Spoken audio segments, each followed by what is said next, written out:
April 10th, 2023, Blackpool. Police get a call, a disturbance at a flat on Scorton Avenue. When officers arrive, they find a man beaten, slumped on the sofa like he'd just lost a war. They ask what happened. Nothing.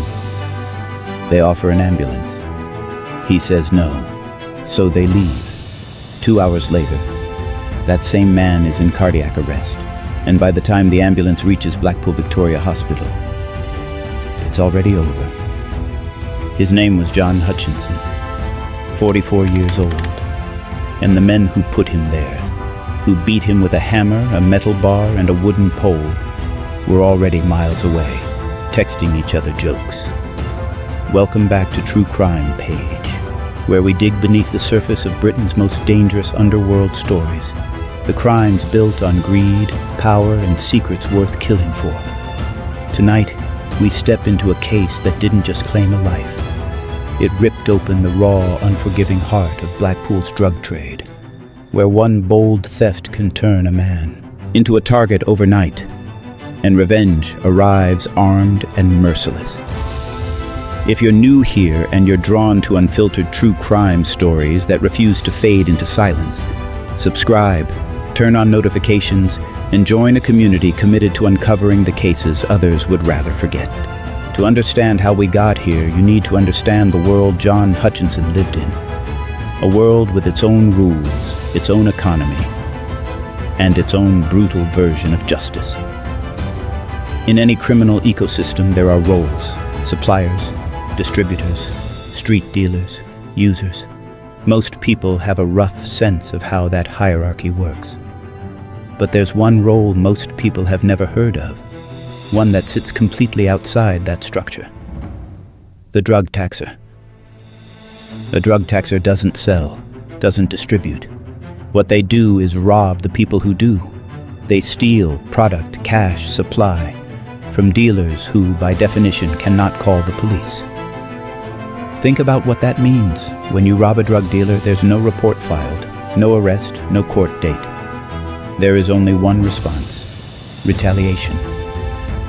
That makes the drug taxer arguably the most dangerous role in any criminal underworld. Every robbery is a grenade with the pin pulled. You just have to hope you can outrun the blast.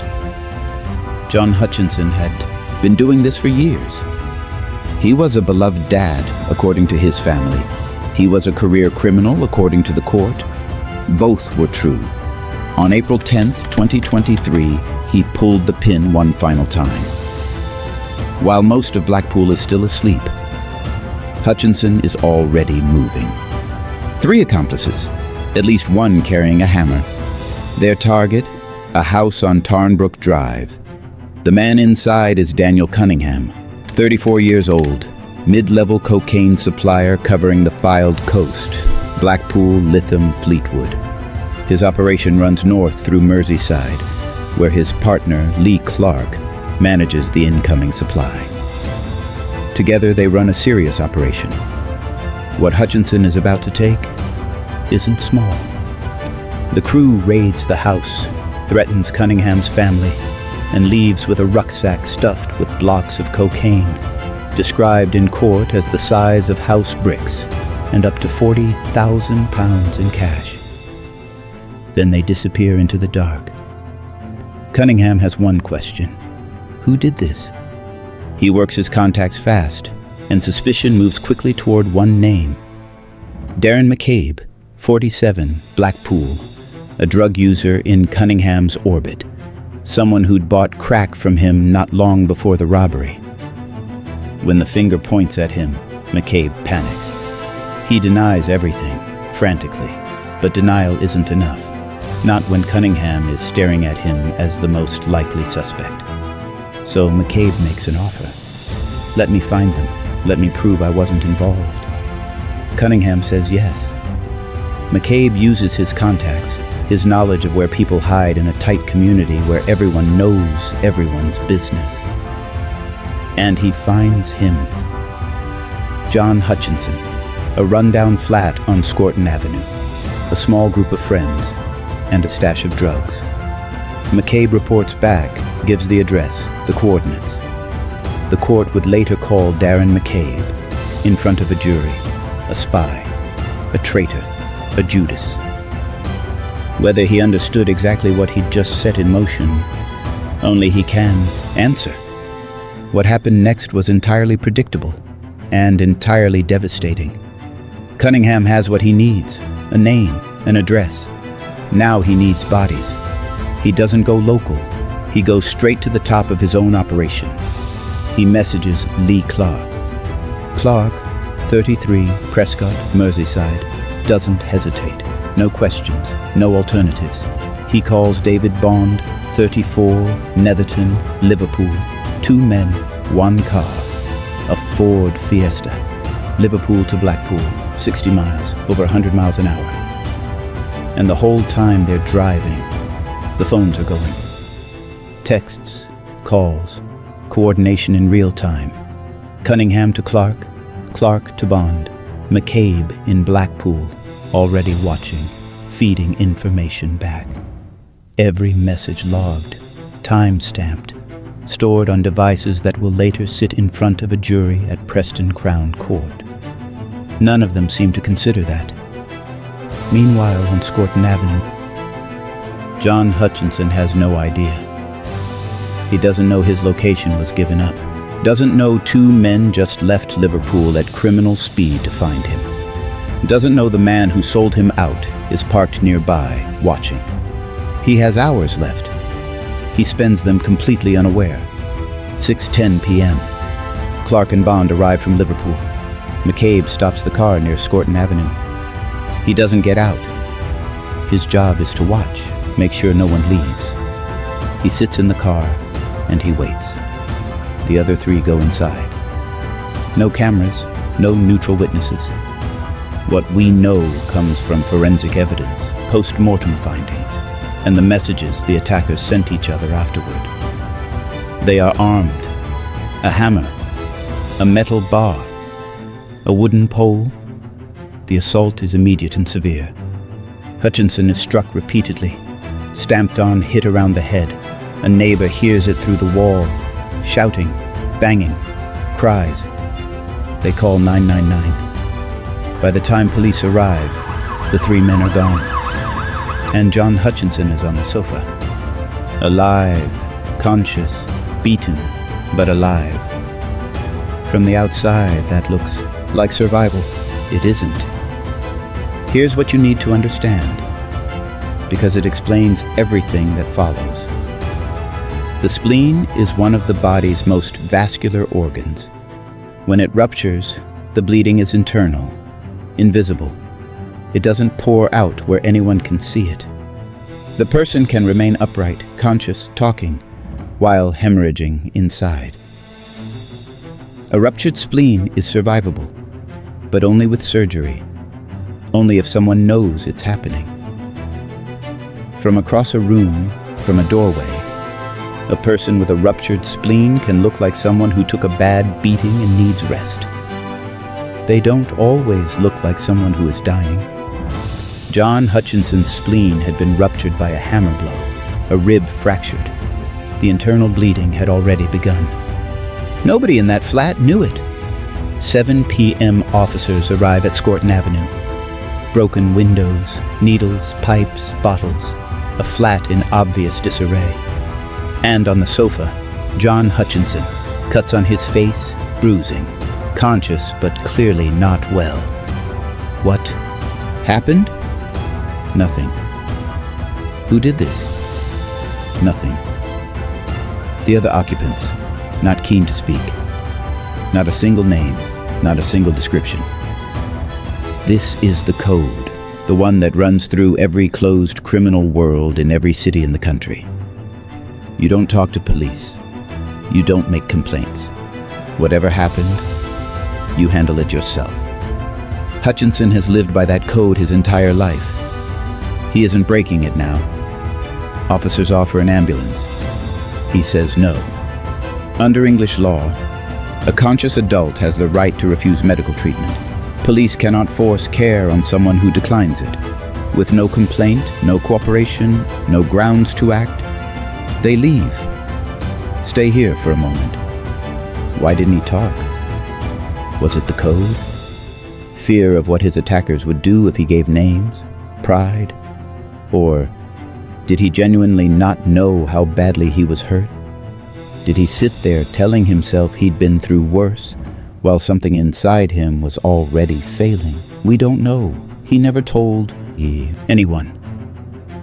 What we know is that while he sat on that sofa, while police asked their questions and got their silence and walked back out the door, the bleeding from his ruptured spleen was continuing. Quietly, invisibly, relentlessly. John Hutchinson had 2 chances to survive that night. Talk to police, give a name, start a process that ends with an ambulance, an assessment, a life saved. He said nothing. Accept the ambulance. Let a paramedic find what was killing him from the inside. He said no. Whether that was the code or fear or stubbornness or simply the only way he knew how to exist, we can't say. 9:10 p.m. He collapses. Cardiac arrest. Paramedics arrive. Initial read, drug overdose. They begin treatment, but something doesn't fit.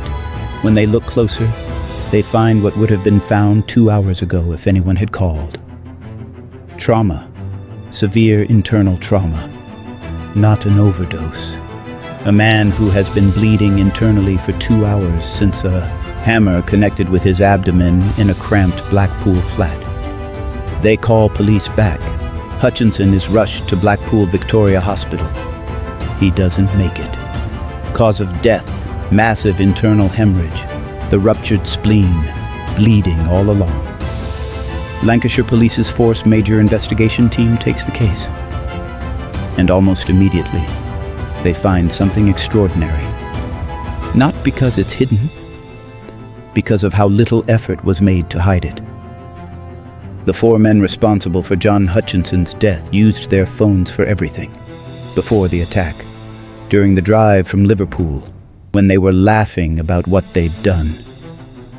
Every stage of this conspiracy ran through their mobile phones, and those phones were recovered. David Bond, convicted of murder, one of the men who drove from Liverpool specifically to take part in this, messages Clark after leaving the flat. "Lad, my foot's killing me." Haha. His foot, from the stamping. He is. Joking? Clark replies, "Took me back to the good old days." John Hutchinson is dying on that sofa, and the men who put him there are texting each other nostalgia. Then, as the investigation closes in, a new message. Launch your phone? Too late. The phones were already in custody. The messages already extracted. The timeline already reconstructed. Call by call, text by text, from the first message Cunningham sent hunting for the stolen drugs, to the instruction to destroy evidence sent days after a man was dead. All 4 arrested in the days that follow. Cunningham first, then Clark in Prescott, Bond from Netherton, McCabe back in Blackpool. In interview, every one of them says the same thing. No comment. It didn't matter. The phones had already answered every question. Preston Crown Court, November 2023. The jury hears the phone records, the post-mortem, the forensic reconstruction of a single evening that ended one life and destroyed 4 others. They come back unanimous, guilty across the board. January 16th, 2024, sentencing. Lee Clark, murder, life, minimum 27 years. David Bond, murder, life, minimum 24 years. Daniel Cunningham, manslaughter, approximately 20 years. The distinction is worth a moment. Murder requires proven intent to kill or cause serious harm. The jury found that Clark and Bond, the men who drove from Liverpool armed and ready, carried that intent most clearly. Cunningham, who organized everything, landed on the lower charge. The law drew a line, 20 years either way. Darren McCabe, manslaughter, 16 years, 4 men, 85 years combined. Then the judge spoke. Because in a case like this, where the victim is a career criminal who robbed drug dealers for a living, there is always a quiet risk that his life gets weighted differently, that the severity of what was done to him gets measured against who he was. Judge Robert Altham rejected that completely. Every life is equal in the eyes of the law. 5 words, the entire moral foundation of what a justice system is supposed to be. Hutchinson's family called him a beloved dad. Both things were true, and under that sentence, both things mattered equally. John Hutchinson spent years robbing people who couldn't fight back through legal means. On April 10, 2023, he robbed the wrong man, and that man responded the only way his world allowed. Darren McCabe gave up an address to save himself. The man he pointed toward is dead. McCabe will be in his 60s before he sees the outside of a prison. Clark and Bond drove at criminal speed toward a decision that consumed the rest of their lives. Clark will be 60 at his minimum tariff. Bond, 58.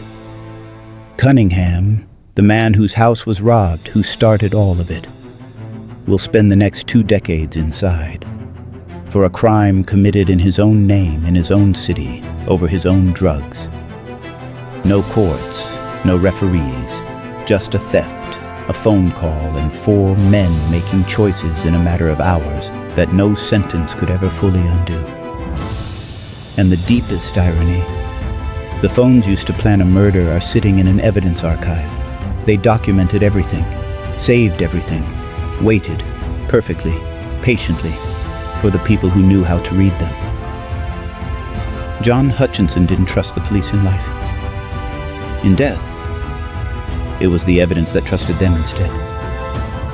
What do you think? Does the drug trade ever truly let anyone walk away alive? Or is every score, every hit, every quick grab just another step toward the same brutal, inevitable end?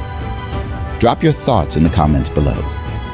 If this story hit home, if it left you thinking about the shadows most people never see, then stick around.